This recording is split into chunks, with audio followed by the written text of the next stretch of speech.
मुख्यमंत्री भूपेश बघेल हम मुंगेली जिला के लालपुर में 18 दिसंबर बाबा गुरु घासीदास जयंती के समारोह में शामिल हुई और जैत खाम के पूजा अर्चना कर प्रदेशवासी मन के सुख समृद्धि के कामना करी। ये मौका में अनुसूचित जाति समाज के सर्वांगीण विकास ब कई घोषणा करी। मुख्यमंत्री नवा रायपुर में करीब 10 एकड़ में बाबा गुरु घासीदास के शोध पीठ और संग्रहालय बनाए बर घोषणा घलो करी।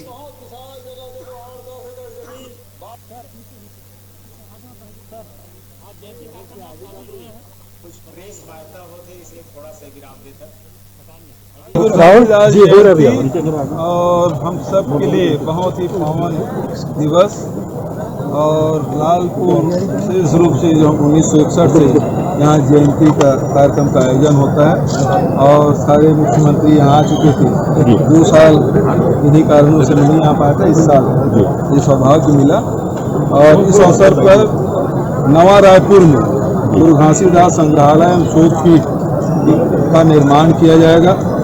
साथ ही स्वर्गीय देवदास बंजारे की स्मृति में राज्य स्थापना दिवस के अवसर पर प्रतिवर्ष पंथी नृत्य पुरस्कार दिया। तो बात कर